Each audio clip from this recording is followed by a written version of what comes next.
राज्यपालांच्या अभिभाषणाला समर्थन देण्यासाठी मी ते उभा आहे। आपण मला संधी दिली त्याबद्दल मी परत एकदा आपला आभार व्यक्त करतो। राज्यपालांच्या अभिभाषणामध्ये अध्यक्ष महोदय असे अनेक मुद्दे आहेत। त्याच्यामध्ये सातत्याने या सभागृहामध्ये जेव्हापासून अभिभाषणावर चर्चा होते तेव्हापासून मी ऐकतोय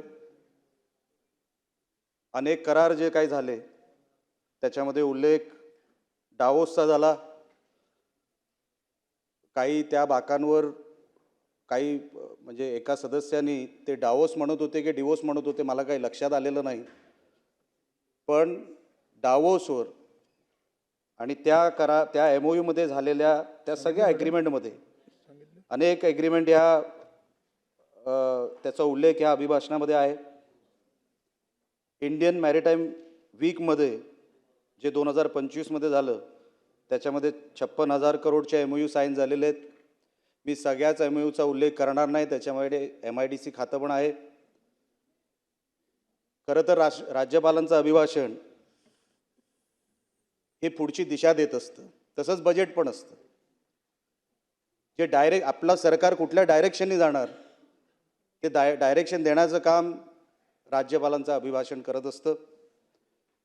सगळ्याच विषयांवर स्पर्श करण्याचं काम महामहिम राज्यपालांनी केलेलं आहे, त्याबद्दल मी त्यांचं जाहीर कौतुक देखील करतो। त्याच्यामध्ये 30 लाख करोडचे एमओयू साईन झालेले आहेत डावोसमध्ये, याचाही उल्लेख झाला। त्याच्यावरती खिल्ली उडवली गेली। मला कळत नाही अध्यक्ष महोदय, डावोसमध्ये काही मंत्री आजच गेले किंवा ह्या सरकारमध्येच गेले? ह्याच्या अगोदर कोण मंत्री गेलेच नाहीत डावोसमध्ये।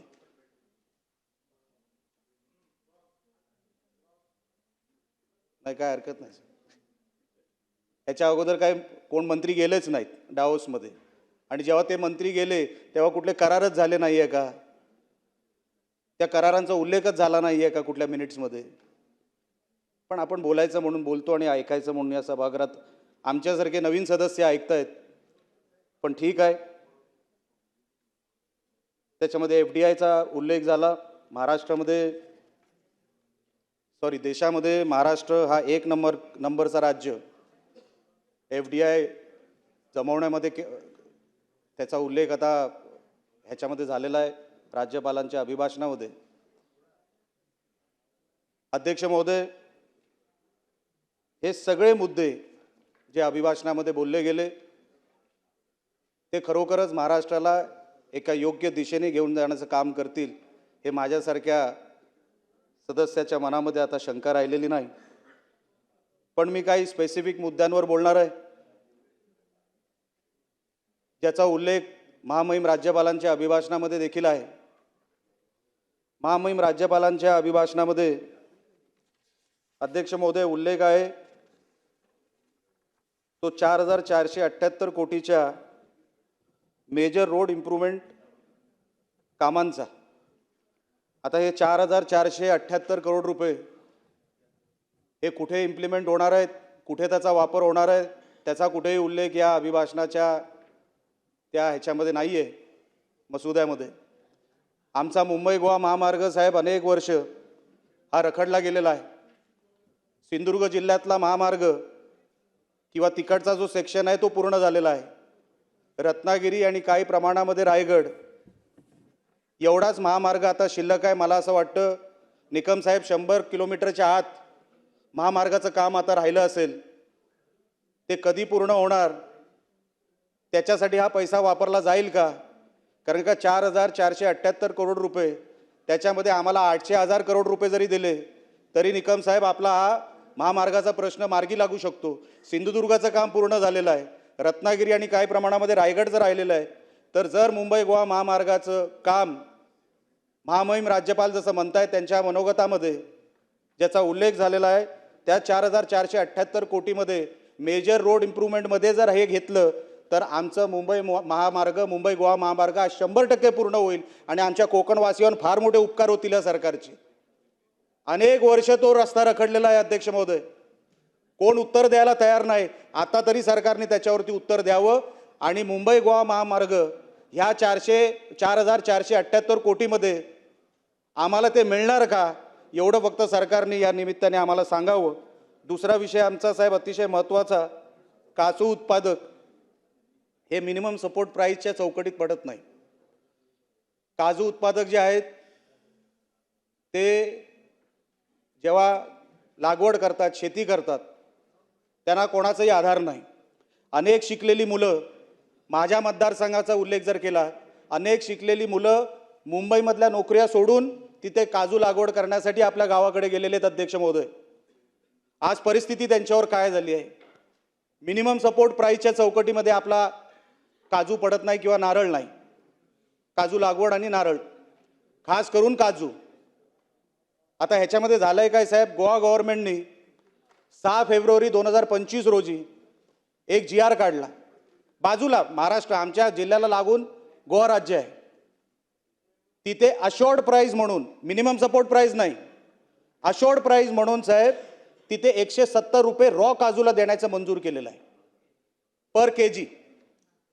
म्हणजे जिथे 120 रुपयेमध्ये जर समजा मार्केट भाव थांबला तर वरचे 50 रुपये देण्याचं काम हे गोवा गव्हर्नमेंट करतं. हे 2025 पासून चालू केलेलं आहे. आणि आजचा जो काजू उत्पादक आहे माझ्या जिल्ह्यामध्ये, कदाचित रत्नागिरी जिल्ह्यामध्ये पण तीच परिस्थिती असावी साहेब. काजू उत्पादक हा पूर्णपणे रसातळाला गेलेला आहे, बर्बाद झाली काजूची लागवड. आता जे हवामान बदललं अध्यक्ष महोदय, त्याच्यामध्ये काजू हा शून्यावर गेला. काजू उत्पादक शेतकरी बर्बाद झाला. त्याच्यामध्ये काय झालं, काजू उत्पादकाला आता काय चान्सच ठेवला नाही कुठल्याच सरकारने. आपल्याकडे जो बाहेरून काजू येतो तो आफ्रिकन देशातून येतो अध्यक्ष महोदय. आफ्रिकन देशातून आणलेला काजू इकडच्या आपल्या कॅशू बरोबर तो मिक्स केला जातो. 164 देशांनी GI मानांकन दिलंय साहेब कोकणातल्या काजूसाठी, 164 देशांनी. तरी इकडे आपला काजू आफ्रिकन काजूंबरोबर मिक्स केला जातो, बाजारभाव तुटतो. विषय काय झाला, 2010 पर्यंत काजूवर ड्युटी 18% होती, आज ती 2.5%वर आली आहे. बाहेरचा जो काय एक्सपोर्टचा माल आपल्याकडे मिक्सिंगसाठी आला, काजू उत्पादक साहेब शून्यावर गेला, 0वर गेला. त्याच्याकडे आता काय नाही शिल्लक राहिलं. सरकारकडे पण मागून काय करणार. ती किमान माझी विनंती अशी आहे अध्यक्ष महोदय, ती जी ड्युटी आपण लावली ती किमान 20% पर्यंत घेऊन जा. म्हणजे आपला जो स्थानिक काजू उत्पादक आहे त्याला कुठेतरी श्वास घ्यायला कुठेतरी जागा मिळेल, कुठेतरी तो आपली शेती करू शकेल. ही चांगली चांगली साहेब लोक तिकडे नोकरी धंदे सोडून काजू उत्पादक झालेले आहेत, त्यांना संरक्षण सरकारने द्यावं. एवढं या निमित्ताने मी सरकारकडे मागणी करतो अध्यक्ष महोदय, आपल्या निमित्ताने मागणी करतो. त्याच्यानंतर विषय आहे महामहिम राज्यपालांच्या अभिभाषणामध्ये उल्लेख केलेला आहे की झाडं लावली, अनेक झाडं लावली, करोडची झाडं लावली. आता पुढचा टार्गेट 10 करोड झाडांचा आहे लावण्याचा. अध्यक्ष महोदय, मी ज्या सिंधुदुर्ग जिल्ह्यातून कुडाळ मालवण ज्या मतदारसंघातून येतो, सर्वात जास्त ग्रीन कव्हर कुठे असेल तर ते माझ्या मतदारसंघात आहे किंवा माझ्या जिल्ह्यात आहे. सर्वात जास्त ग्रीन कव्हर म्हणतोय मी, सर्वात जास्त ग्रीन कव्हर माझ्याकडे असून सुद्धा सर्वात जास्त लाकूड तोड हे माझ्याच जिल्ह्यात होते, बाजूच्या रत्नागिरी जिल्ह्यात होते. जर आपण झाडं लावायचं बोलतोय तर वन विभागाने याच्यावरती उत्तर दिलं पाहिजे. ह्या निमित्ताने नाही, त्यांच्या इतर कुठल्या तरी आयुध्यामध्ये. वन विभाग नेमकं आमच्या सिंधुदुर्ग जिल्ह्यात असेल किंवा बाजूच्या जिल्ह्यात कोकणामध्ये असेल किंवा उर्वरित महाराष्ट्रामध्ये असेल, नेमकं करतंय का हे आमच्यासमोर आता साहेब प्रश्न पडलेला आहे. अध्यक्ष महोदय, तुम्ही झाडं लावायला सांगताय, तिथे झाडं तोडतायत, त्याच्यावरती कोणाचं नियंत्रण नाही, त्याच्यावरती कोण लक्ष देत नाही. अहो, त्या झाडं तोडल्यामुळे, ते जंगलं रिकामी झाल्यामुळे ते जनावरं आता खाली यायला लागलेत लोकवस्तींमध्ये. आता माणसांमध्ये आणि जनावरांमध्ये संघर्ष व्हायला लागलाय, जीव जायला लागलेत, शेतकऱ्यांनी शेती सोडली आहे. तुम्ही आताही कोकणाच्या कुठल्याही शेतकऱ्याला जाऊन विचारा, काय रे बाबा शेती करशील का? नको बाबा, आम्हाला ते नको, पहिल्या जनावरांना सांभाळा. आम्ही DFOला विचारतो अध्यक्ष महोदय, अहो DFO साहेब, तुम्ही काय करणार आहात? ते जंगल तोडल्यामुळे ते सगळे जनावर खाली येत आहेत, काय उपाययोजना आहे तुमच्याकडे? अध्यक्ष महोदय, एकतर ते जे काही DFO भरले गेलेत ते सगळे अमराठी आहेत, आमच्याकडे अध्यक्ष महोदय मालवणी बोलली जाते तळ कोकणामध्ये. आमचा मालवणी माणूस, ग्रामीण भागामध्ये राहणारा माणूस फोन करून त्या डीएफओला काय बोलणार आहे? साहेब रेड्डी अय्यर आहेत तिकडे डीएफओ म्हणून. 3 वर्षापासून रेड्डी होते, आता कोणतरी अय्यर आले. माझा कुठल्याही भाषेवरती काही आक्षेप नाहीये किंवा कोण कुठल्या राज्यामधून आला त्याच्याबद्दल आक्षेप नाहीये. पण साहेब आमचा इकडचा मालवणी माणूस जर त्याला तक्रार करायची असेल, गवरेडा घुसला आमच्या शेतात ह्याच्याबद्दल जर तक्रार करायची असेल, ती भाषा कळणार आहे का त्या तिकडे डीएफओला? अहो तक्रारी देऊन सुद्धा त्याच्यावरती काय उपाययोजना होत नाही अध्यक्ष महोदय. किती तक्रारी करायच्या? वन खात्याचा, खरोखरच वन खात्याचा टांगा पलटी झालाय असं मला आता जाणवायला लागलेलं आहे. कोणाचं कोणावर नियंत्रण राहिलेलं नाही. अहो साधे बांबू लागवड, मी मागच्या कुठल्या तरी अधिवेशनामध्ये पण बोललो, त्याचे कोंब खाल्ले जाते, काही होत नाही साहेब. अध्यक्ष महोदय काही होत नाही. या वन विभागाकडे इन्फ्रास्ट्रक्चर नाही. आम्ही डीपीडीसीचे सदस्य आहोत अध्यक्ष महोदय. त्या डीपीडीसी मध्ये बसल्यानंतर फॉरेस्ट इन्फ्रास्ट्रक्चर ह्याची एक तरतूद आहे. आपण जंगलामध्ये कसलं फॉरेस्ट इन्फ्रास्ट्रक्चर उभं करतोय, कोणासाठी उभा करतोय ते ह्याचं कधीतरी आम्हाला कळव. लाखो रुपये फॉरेस्ट इन्फ्रास्ट्रक्चरच्या नावाखाली चाललेत आणि आपण इथे झाडं लावं सांगतोय. अहो झाडं वाचवणार कधी आपण? ती जंगलं रिकामी होत चाललेत, कोणतरी लाकूड तोडून घेऊन चाललेलं आहे. आपलं काही नियंत्रण नाही अध्यक्ष महोदय. ह्याच्यावरती सरकारने लक्ष द्यावं. महामहिम राज्यपालांच्या मनोगतामध्ये ह्याचा उल्लेख झालेला आहे, म्हणून मला हा विषय इकडे बोलावा लागला. ट्री कव्हरचा आताच साहेब महामहिम राज्यपालांच्या अभिभाषणामध्ये असाही उल्लेख आहे की जवळपास 15,575 करोड हे फायनान्शियल असिस्टन्स हे क्रॉप डॅमेजला देणार आहे. माझ्याबरोबर अनेक इकडे कोकणाचे पण आमदार बसलेले आहेत साहेब. अजून पंचनामे सुद्धा साधे झालेले नाहीत. ते पंचनामे करण्यासाठी अध्यक्ष महोदय किमान इकडे कोण जे काय मंत्री महोदय असतील त्यांनी पंचनामे सुरुवात करायला तरी आता निर्देश खाली द्यावे, कलेक्टरांकडे द्यावे आणि इतर. हो साहेब, साहेब बोलू की नको बोलू? साहेब आपण कोकणातले आहात, ते पंचनामे सुरू व्हावे त्याच्यासाठी आपण कलेक्टर आणि खालच्या लोकांना मुख्यमंत्र्यांच्या सांगण्यावरून किमान खाली आपण सांगावेत एवढी विनंती करतो आपल्याला. कारण का आता हवालदिल झालेले आहेत सगळे शेतकरी. म्हणून मी आपल्याला अध्यक्ष महोदय या निमित्ताने ही विनंती केलेली आहे. ज्याचा राज्यपालांच्या अभिभाषणामध्ये ज्याचा उल्लेख नाही, पण मी सातत्याने जेव्हा जेव्हा अधिवेशन होतं, जेव्हा जेव्हा संधी मला मिळते अध्यक्ष महोदय, मी नेहमी गो हत्या ही महाराष्ट्रामध्ये थांबवावी ह्याच्यासाठी मी सातत्याने मी बोलत असतो, प्रयत्न करत असतो. अध्यक्ष महोदय, गो हत्या थांबली आहे का महाराष्ट्रामध्ये? एकदा तपास घेऊन बघा काय चाललंय, एकदा तपासा. ह्याच सभागृहामध्ये बोलण्यात आलं होतं की जो हिस्ट्री शीटर भेटेल या गुन्ह्यामध्ये, दुसऱ्यांदा जो गुन्हा त्याच गोहत्येच्या म्हणजे गोहत्ये संदर्भात जो कोण दुसऱ्यांदा गुन्हेगार सापडेल त्याच गुन्ह्यामध्ये सापडेल त्याला मोका लावण्यात येईल असं ह्याच सभागृहामध्ये सांगण्यात आलं होतं. तुम्ही साहेब अध्यक्ष महोदय कुठल्याही पोलीस स्टेशनमध्ये कोणालाही पाठवा, त्या पीआयशी बोला. आम्ही त्याला सांगतो अध्यक्ष महोदय हा दुसऱ्यांदा पकडला गेलाय, ह्याच्यावरती तुम्ही मोका का लावत नाही? हा सराईक गुन्हेगार आहे, हिस्ट्री शीटर आहे, गो हत्येमध्ये ह्याचा अनेक वेळेला नाव आलेलं आहे, तुम्ही ह्याला मोका का लावत नाही? अशी आम्हाला कसली ऑर्डर नाही आहेत असं सांगण्यात येतं. आपण गायींना वाचू शकत नाही. एक पण गाय का महाराष्ट्रामध्ये मारली जाते अध्यक्ष महोदय? आणि किती वेळा आम्ही सभागृहामध्ये बोलायचं, ओ मोका लावला जाणार असं ह्याच सभागृहामध्ये सांगितलं गेलं, मग का लागला जात नाही? एक तरी नाव जाहीर करावं सरकारने की ह्या गुन्हेगारावर हा गोहत्ये बंदीमध्ये गोहत्येच्या ह्या केसमध्ये हा पकडला गेला आणि ह्याच्यावर आम्ही मोका लावला असा एक आरोपी या सभागृहामध्ये तुम्ही जाहीर करावा. माझी विनंती आहे सभागृहाला. आपण साहेब असं करणं योग्य नाही.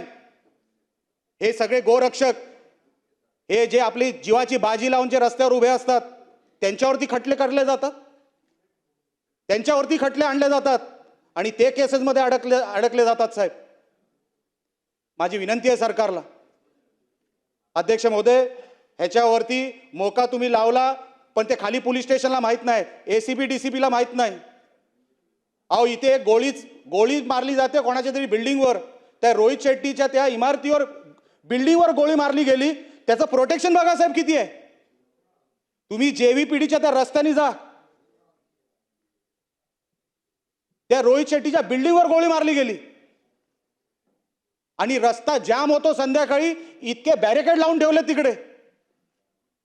अहो रोहित शेट्टीचा जीव महत्वाचा आहे, आमच्या गायींचा नाहीये. ही कुठली पद्धत आहे? अहो जाऊन प्रोटेक्शन बघा त्याला किती दिलेलं आहे, द्या प्रोटेक्शन, माझी काय हरकत नाही. पण एका बाजूला आपण सभागृहामध्ये जाहीर केलेलं आहे की या बाबतीमध्ये मोका कायदा लावला जाईल. मग तो लावला का जात नाही? अजूनपर्यंत किती मोकाच्या अंतर्गत या किती लोकांना घेतले गेले, त्यांच्यावर त्या केसेस झाल्या, एकदा सभागृहामध्ये होऊन जाऊ द्या, मी विनंती करणार आहे. आणि शेवटचा मुद्दा म्हणजे ड्रग्सचा. अध्यक्ष महोदय, मी ज्या सिंधुदुर्ग जिल्ह्यातून येतो, आम्ही गोवा राज्याच्या बॉर्डरवर आहोत. डुप्लिकेट दारू जी बनते ती गोवा राज्यात बनत नाही साहेब, ती सिंधुदुर्ग जिल्ह्यात बनते. जे ड्रग्ज येतात आमच्याकडे, जे 2-3 मार्ग आहेत जिल्ह्यामध्ये घुसायचे, त्या तिथूनच घुसतात साहेब महाराष्ट्रामध्ये. आपल्याकडे ड्रग्सच्या बाबतीत आपण सांगतो हा देशामध्ये प्रॉब्लेम आहे. मागच्या कुठल्या तरी एका मी ह्याच्यामध्ये ऐकलं होतं की हा देशामधला प्रॉब्लेम आहे आणि म्हणून आपण त्याच्यावरती उपाययोजना शोधतोय. म्हणजे ही सगळी जी काय तरुण पिढी आपली सगळी वाया गेल्या. हो सिंधुदुर्गामध्ये किती केसेस ड्रग्ज ओव्हरडोसमध्ये, तरुण 21-22 वर्षाची पोरं मेली ड्रग्ज ओव्हरडोसमध्ये. आता गोवा राज्यामध्ये कुठली पार्टी बंद होते, ती कुठेतरी आतमध्ये घुसवले जातात ड्रग्ज आणि तिथून मग परत पार्टी असताना तिथे परत पाठवले जातात. आम्ही जेव्हा तिकडच्या SP ना सांगतो की साहेब आपण काय करताय, नुसते रेड कसले मारताय? अहो रेड तुम्ही अमुकावर माराल, पण त्याच्या मागचा ट्रेल शोधला पाहिजे तुम्ही. ते ड्रग्ज आलं कुठून, त्याचं पेमेंट केलं कोणी? नुसतं एकाच्या घरात ड्रग्ज सापडले. आता साहेब त्यांनी पद्धत बदलली, आता ते काळे निग्रो वगैरे आता येत नाही ड्रग्ज घेऊन कुठल्या राज्यामध्ये. आता त्यांनी लहान मुलं जे स्कूल बॅगमध्ये, जे लहान पोरं जे फिरतात ना, त्यांच्या मार्फत आता ड्रग्ज विक्री सुरू केलेली आहे. लहान मुलं आता याच्यामध्ये आलेली आहेत, या नेटमध्ये. आपण साहेब एका मुलाला पकडलं, त्याच्यामध्ये आपण ड्रग्ज शोधले आणि त्याच्यामध्ये ड्रग्ज सापडले, तर आपण त्या मुलावर केस करणार आहोत. करता त्याच्यानंतर काय? ते ड्रग्ज येतात कुठून? अहो सिंधुदुर्ग जिल्ह्यामध्ये जर तुम्ही बघा, अहो हायदोस घातलंय ड्रग्जनी. आता आमची सगळी पिढी आता गोवा बाजूला असल्यामुळे संध्याकाळी काय करणार? चला गोव्याला, संपला विषय. मग आपण काहीतरी हे थांबवण्यासाठी आपण काहीतरी सरकार म्हणून हे करणार आहोत की नाही? अध्यक्ष महोदय, आपल्या या निमित्ताने महामहिम राज्यपालांच्या या सगळ्या अभिभाषणामध्ये समर्थन करण्यासाठी जरी उठलो असलो तरी हे सगळे विषय गंभीर आहेत, सगळे विषय महत्त्वाचे आहेत आणि सगळे विषय हे तातडीने ह्याच्यावरती लक्ष देणं गरजेचं आहे. हे सगळं बोलून मी महामहिम राज्यपालांच्या अभिभाषणाचं समर्थन करतो आणि इथेच थांबतो. धन्यवाद.